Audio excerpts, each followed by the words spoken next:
ጥጋብ እጅግ በጣም ክፉ ነው። የሰዶም ሰዎች እንዳልኳቸው የተቀጡት በምንድን ነው? በጥጋብ ነው። ዝሙት የሚወለድ ከምንድን ነው? ከጥጋብ ነው። ብዝሃ ዕፀው ያስተናድዶ ለእሳት ወብዝሃ መብል ያስተናድዶ ለፍቶት። የእንጨት ብዛት እሳቱን በደንብ ያነደዋል። የመብል ብዛት ዝሙትን በደንብ በሰውነት ውስጥ ያቀጣጥለዋል። እንጨት በጨመርን ቁጥር እሳቱ እንደሚጨምረው መብል ስንጨምር ዝሙት ይጨምራል ማለት ይሄ ነው። ከተራበ ሰው ሰውነት ዝሙት አይገኝም። ዝሙት የሚገኘው አርፎ ከሚበላ ከሚጠጣ ሰውነት፣ እየበላ ከማይሰድ ከማይጾም ያለመጠን ከሚበላ ከእንዲህ ያለ ሰው ዝሙት ይሰለጥንበታል። ዛሬ ስለ ጥጋብ እንነጋገራለን። ጥጋብ ምንድን ነው? የጾም ተቃራኒ ነው ጥጋብ እንደምታውቁትና፣ ጽጋብ በግዕዝም ጽጋብ ነው፣ በአማርኛ ጥጋብ ተብሎ ይነገራል። ዓለምን እግዚአብሔር ብዙ ጊዜ በመቅሰፍት እንደመታው ሁላችሁም በታሪክ ታውቃላችሁ። ዓለምን በመቅሰፍት ካስመታ ኃጢአት መካከል አንዱና ዋነኛው ጥጋብ ነው። ለምሳሌ እግዚአብሔር ዓለምን በመቅሰፍት እንደቀሰፈ ከምናውቃቸው ታሪኮች አንዱ የኖህ ዘመን አንዱ ነው። የሰዶም ዘመን አንዱ ነው። እነዚህ ሁሉ ዓለምን እግዚአብሔር አንደኛ በንፍር ውሃ፣ ሁለተኛ በእሳት እንዲያጠፋ ያደረገው በምንድን ነው ሲባል በጥጋብ ምክንያት ነው።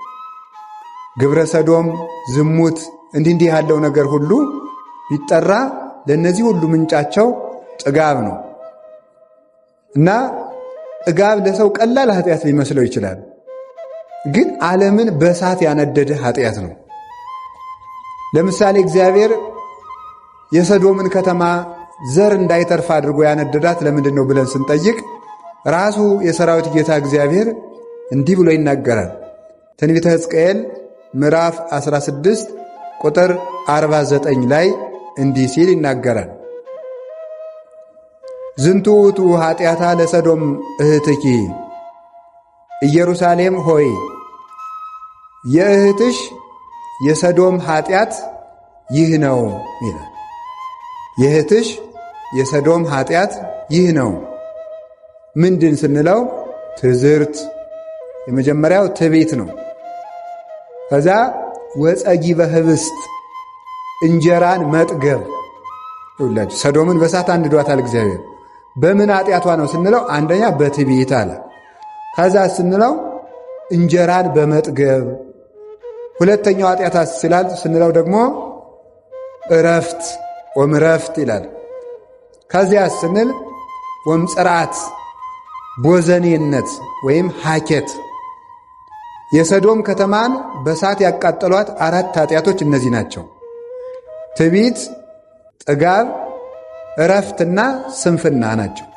እነዚህ 4ቱ ኃጢአቶች ሰዶም ከተማን እግዚአብሔር በእሳት እንዲቀጣ አድርጓል ማለት ነው። ስለዚህ ይህንን አባቶቻችን በቅደም ተከተል ሲያስቀምጡት ጥጋብ እረፍትን ያመጣል። ጥጋብ እረፍትን ያመጣል። እረፍት ምንን ያመጣል? ሐኬትን ወይም ደግሞ ጽርዓትን ቦዘኔነትን ያመጣል። ይሄ ምንን ይወልዳል? ትዕቢትን ይወልዳል ማለት ነው። ራሳቸው ቅደም ተከተል አላቸው። ሰው ሲጠግብ እንግዲህ እንደምታውቁት ጾሙን የዋለ ሰው ተግተው ሲቆፍር፣ ሲያርስ፣ ሲኮተኩት፣ ሲያርም የነበረ ሰው ምሳ ስታበሉት እንቅልፍ ይለዋል። ጥጋብ ምንን ያመጣል ማለት ነው? እረፍትን ይወልዳል ማለት ነው። ጥጋብ እረፍትን ይወልዳል። እረፍት ስለዚህ ሰው ሲበላ ያለመጠን በበላ ጊዜ ማረፍ ነው የሚፈልገው። ቢደክመዋል ማረፍ ይፈልጋል። ሲያርፍ ምን ይሆናል ደግሞ? ሰውነቱ ልህሉህ ይሆናል። ልህሉህ ይሆናል። ልል ዘሊል ይሆናል ማለት ነው። ተመልከቱ። የታን ዘይልል እንዲል ይላሉ አባቶቻችን። ልህሉህ ዝም ብሎ ይሄ ነዝላል ይሆናል ማለት ነው። ነገሩን በአግባቡ ማከናወን የማይችል ከራስ ጠጉሩ እስከ እግር ጥፍሩ ድረስ በድንጋይ የተቀጠቀጠ ያህል እስኪሰማው ድረስ ሰውነቱ በሙሉ ድቅቅ ይላል። ያቅተዋል። የተደበደበ ያህል ይሰንፋል፣ ይዝላል። እጁ ይሰንፋል፣ እግሩ ይሰንፋል፣ ደረቱ ይሰንፋል፣ ሰውነቱ በሙሉ ይሰንፋል። ምን ይወልዳል? ከዛስ ስንፍናን ይወልዳል ማለት ነው። ከዛ ስራውን በአግባቡ ማከናወን ያቅተዋል። ለጸሎት ቁሞ ጸሎት ጀምሮ ጸሎቱን እግዚአብሔር ይወደዋል ወይም በእግዚአብሔር ፊት እየጸለይኩት ነው ሳይሆን ገጾችን እየጨረስኳቸው ነው ወይ ብሎ መቁጠር ይጀምራል ማለት ነው። ከዛ በኋላ እንቅልፍ ይዞት ይተኛል ማለት ነው። ያንን የሚያመጣው ምንድን ነው ሲባል ጥጋብ ነው። ጥጋብ እረፍትን ያመጣል። እረፍት ስንፍናን ያመጣል። ስንፍና ደግሞ ሰውነት ሲታጀር ደግሞ ምን ያመጣል? ትዕቢት ይመጣል ማለት ትዕቢት ይመጣል። ቦዘኔ የሆነ ከሆነ የተነሳ ትዕቢት ያድርበታል። ዘላ ሲታበይ ራሱን የሚያስተዳድር ያህል ይሰማዋል። ረድኤተ እግዚአብሔርን ተግቶ መፈለግን ያቆማል። የማይቸግረው ስለሚመስለው የጠገበ ሰው እንኳንስ የሚታመም የሚሞት እንኳን አይመስለውም። ሰው በጠገበ ሰዓት እንኳን ህመም፣ ሞት፣ እንኳን ድህነት፣ ሞት ትዝ አይለውም። ስለዚህ ሰው ደግሞ ተዘክሮተ ሞት ከሌለበት ሞትን ከረሳ ደግሞ የሰው ልጅ ምን ይሆናል? በፍጹም ትዕቢተኛ ነው የሚሆነው። ትሕትና አይኖረውም። ለተራበ አያዝንም፣ ለተቸገረ አያዝንም፣ ለታመም አያዝንም። ሰዎች ተሰደዱ ሲባል እንደ ቀላል ተረትና ታሪክ ያዳምጠዋል እንጂ ከልቡ ውጋት ሆኖ አይሰማውም። ሰው ለሰው የማያዝንበት ምክንያት ከዚህ የተነሳ ነው። ሕማም ከሰው ቁስል እንጨት ቢሰዱበት አያመም ይባላል አይደለ? የሰው ችግር ሰው የማይረዳው ስለሚጠግብ ነው። የረሃበው ሰው የማንንም ችግር ያዳምጣል። ረሃብ በሌለበት መደማመጥ የለም። ታውቃላችሁ አይደል? አሁን ዝም ብሎ እድሜ ልኩን በሙሉ እየበላ ያደገ ሰው ምንድን ነው የሚሆነው? ለሰው አያዝን። ብታውሉት እንዲህ ያለ ሀገር እኮ ድርቅ መታው ሲባል ተው እኔ ይቅርታ አድርጉልኝ ጭንቅ አልሰማም፣ እንደዚህ ያለ ነገር ከፊቴ አታውሩብኝ ነው የሚለው ማለት ነው። መስማት ራሱ አይፈልግም። አንዳንድ ሰዎች አሉ አሁን በከተማ ትልልቅ ባለጸጋ የሚባሉት ይሄ የስደተኞች ታሪክን የሚዘግብ ፊልም እንኳን ሲመጣ ዝጉ ልጆች መጨናነቅ የለባቸውም የሚሉ ማለት ነው። እነዚህ ልጆች ምንድን ነው የሚሆኑት? ከዛ ያለ ጊዜው እንደበቀለና ፀሐይ ሲወጣ ወሶበ ሰረቀ ፀሐይ መጽለው እስማልቦ እመቅ ለመሬቱ ጥልቅ ስለሌለው አፈሩ ጥልቅ ስላልሆነ በሾህ ላይ በጭንጫ ላይ የበቀለ ስለሆነ አለ ፀሐይ በወጣ ጊዜ ደረቀ አለ። እንደዚህ ነው ተመልከቱ። እየጠገበ የኖረ ሰው ችግር በመጣ ጊዜ ወዲያው የሚደርቅ ተክል ነው። ጌታ ይህን ነው የተናገረው። ማቴዎስ 13 ላይ በጭንጫ ላይ የወደቀ ዘር ነበረ፣ ፀሐይም በወጣ ጊዜ ደረቀ፣ ለመሬቱ ጥልቀት የለውምና።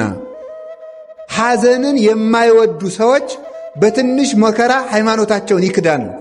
በትንሽ መከራ ጠባያቸው ይለካል። ከሰው ጋር መኖር አይቻላቸውም።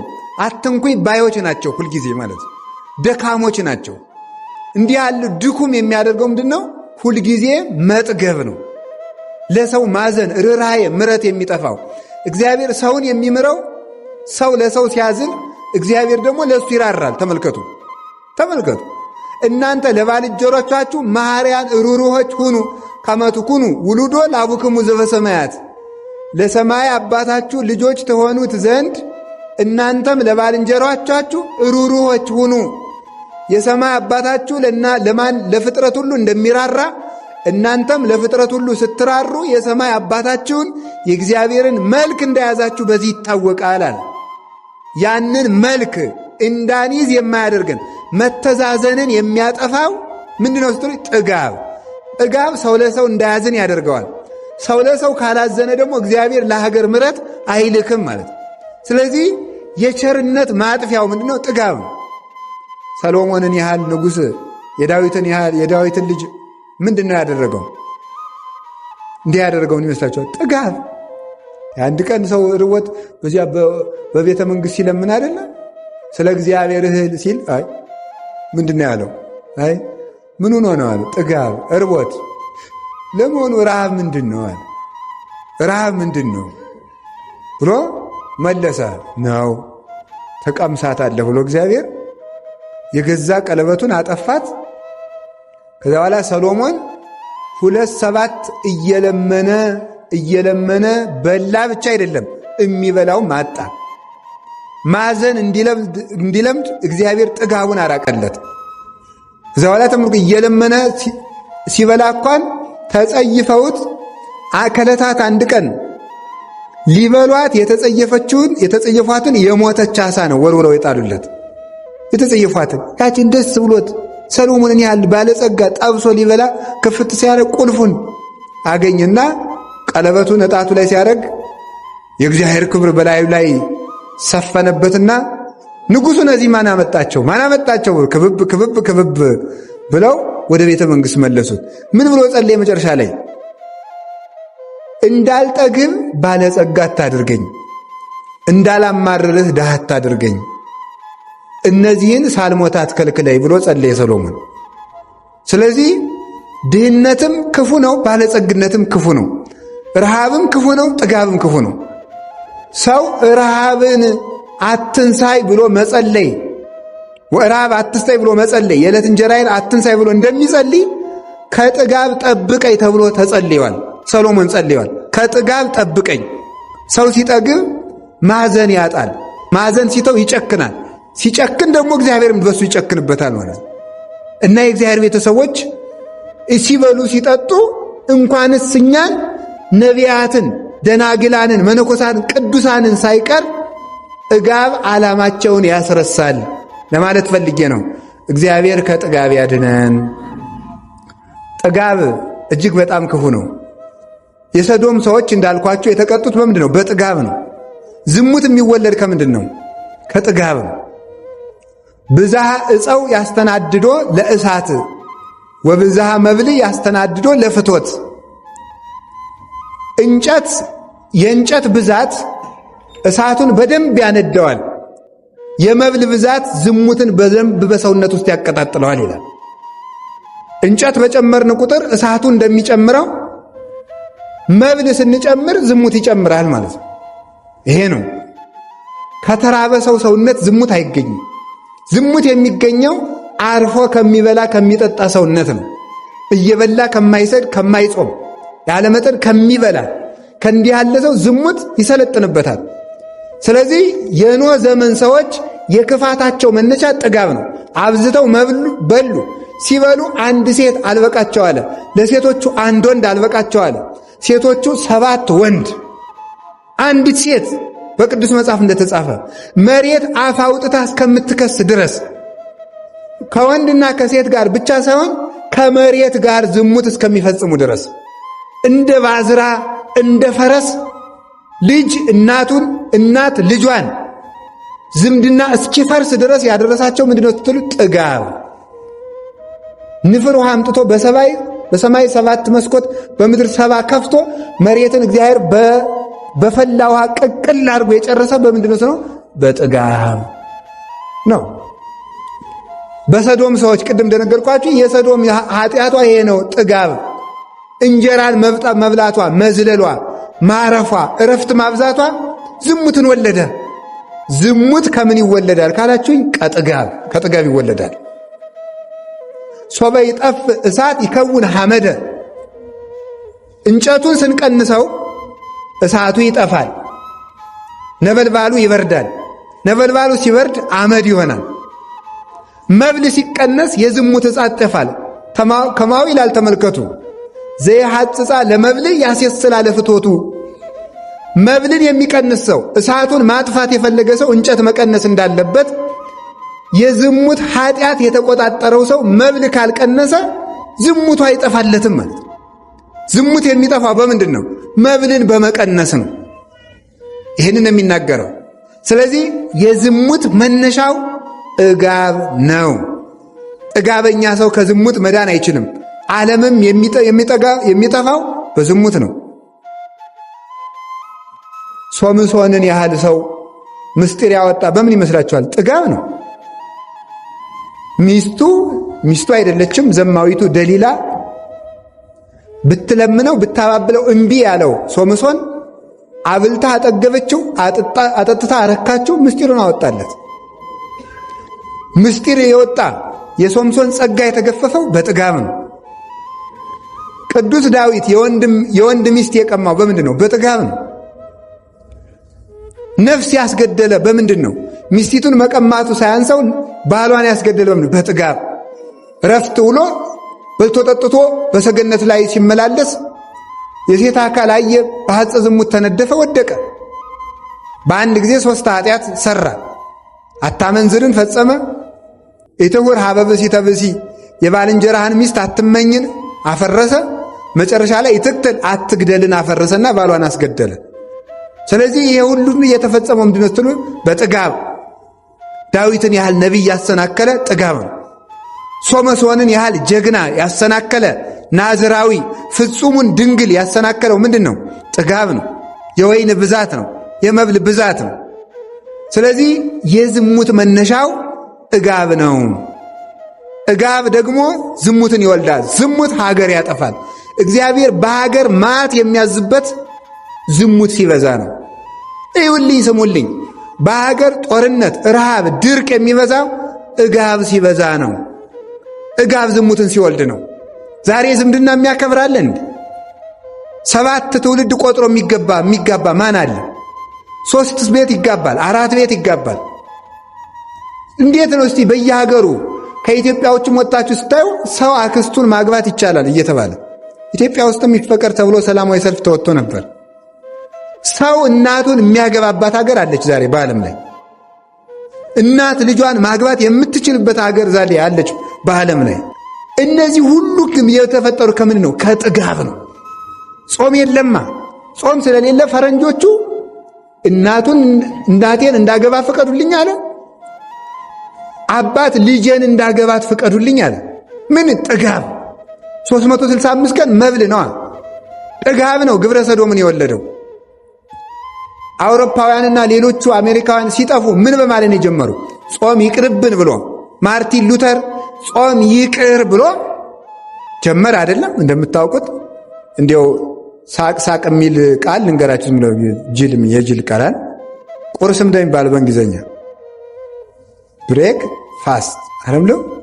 ፋስቲንግ ምንድነው? ጾም። ብሬክ መስበር። ብሬክ ፋስት ጾምን መስበር ወይም መሻር ማለት ነው። ስለዚህ እንደዚህ አድርገው ጀመሩ። ጾም ቀረ። ሲቀር ምን አለ ተመልከቱ። ከዚያ በኋላ ከትዳር ወጥተው 5 6 ማግባት እንዲፈቀድላቸው መንግስትን በሕገ መንግስት እንዲያካትት ጠየቁ። ቀጠሉ። የተመሳሳይ ጾታ ጋብቻ ይፈቀድልና ነው። ይሄ ሁሉ የወለደው ምን ነው? ጥጋብ። 24 ሰዓት የሚበሉ ፈረንጆች ይህንን ወለዱ ማለት። ጥጋብ ይህንን ሁሉ ነገር አምጥቷል። ሌላ ጥጋብ ምን ያመጣል? ጥጋብ ልብን ያጨልማል። መብል ሲበዛ ልብ ይጨልማል። ደመና ጽባህ ይሴውሮ ለስርቀተ ፀሐይ። የማለዳ ደመና የፀሐይን ብርሃን ወይም ደግሞ የፀሐይን ጨረር ወይም የፀሐይን መውጣት ይጋርዳል። ብዝሃ መብል ይገለወ ለልቡና። መብል ማብዛትም ልቡናን ያጨልማል ይላል። ለምንድን ነው? መመርመር ያቃተን። አሁን እኮ የሚገርማችሁ እኮ ሰው እያመሰገነ መስሎ ቢረግመን ራሱ አንሰማውም።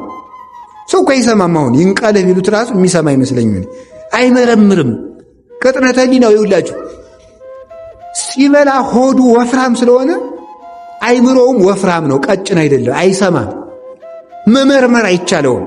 ረቂቅ ነገር አይረዳውም፣ አይጠጋውም እያልኳችሁ አይሆንም። ሰው ካልጾመ ልቡ ይጨልማል። ከጥጋብ ብዛት ነው። አጥንተን የምንረሳ የምንሆነው ለዚያ ነው። ትጋት የሚጠፋው በጥጋብ ምክንያት ነው። ቆሞ መጸለይ፣ ተግቶ ማስቀደስ፣ ነጋ ለኪዳን መሸ ለቁርባን ማለት የሚቀረው በምንድን ነው? በጥጋብ ነው። የአዳም ልልናው ምን ነበረ? ጾም። ሁላችሁ ወቁት። የአዳም ልልናው ጾም ነበር። የአዳም ውርደቱ መብል ነው፣ ጥጋብ ነው። ስለዚህ እግዚአብሔር የቅድስናን መጀመሪያ የጀመረው በጾም ነው። ውርደት የተጀመረ በመብል ነው። አዳም በለስን ሲበላ ውርደት ተጀመረ። ሌላው መጽሐፍ ምንድን ነው የሚለው? አዕዋፍ ይሰገሩ በይንተ መብልኦም፣ ወፎች የሚጠመዱት በመብል ነው፣ ነፍስ የምትጠመደውም በመብል ነው ይላል። ሰው ወጥመድ ውስጥ የሚገባው በመብል ምክንያት ነው። ኮዳም ሰዎች ናቸው ሀገርን የሚሸጡ። ኮዳም ሰዎች ናቸው ሕዝብ የሚሸጡ። ኮዳም ሰዎች ናቸው ራሳቸውንም የሚሸጡ የሆዳቸው ባሪያዎች። እለ ከርሶሙ አምላኮሙ ሆዳም ሰዎች እንኳን ወገናቸውን አምላካቸውን ይሸጣሉ። እንደ ይሁዳ ያሉት እለ ከርሶሙ ያመልኩ ሆዳቸውን የሚያመልኩ ብሎ ቅዱስ ጳውሎስ የተናገራቸው እንዲህ ያሉ ሰዎች እባብ ናቸው። የማያፍር ሰውና ሆዳም ሰው እባብ ነው። እባብ መሬትን ይበላል። የሚበሉትን ብቻ እየተከተሉ የሚኖሩ ሰዎች እባብ ናቸው። እባብ አያፍርም፣ በሰው መሃል ሸር ብሎ ይሄዳል። ብእሲ ዘያሐፍር ከይሲ ውእቱ ዘይሴሰይ መሬተ ይላል ማሪሳቅ። የማያፍር ሰው አፈር የሚበላ እባብ ነው ይላል። እንኳን እኔንና እናንተን ክርስቶስ ሐዋርያትን እንኳን ያስጠነቀቀበት ርዕስ ጥጋብ ነው። የጥጋብ ብዛት ሰውነታችን ጽድቅን እንዳያበቅል የሚያደርግ ረግረግ ውሃ ነው። እኛም በጾም በጸሎት ሰውነታችን ሲገሰጽ እና በትጋት ለጉመን ስንይዘው የጸሎት ፍሬ፣ የፍቅር ፍሬ፣ የትሕትና ፍሬ በሰውነታችን ውስጥ ይገኛል እና ጥጋብን ማስወገድ የጽድቅ ሁሉ ምንጭ ነው። ጥጋብ የክፋት፣ የመገዳደል፣ የዝሙት፣ ትዳርን የመፍታት፣ ፍትህን የማጉደል፣ ለባልንጀራ አለማዘን፣ የዝርፊያ፣ የቅሚያ፣ የዚህ ሁሉ ምንጩ ምንድነው ስትሉኝ ጥጋብ ነው።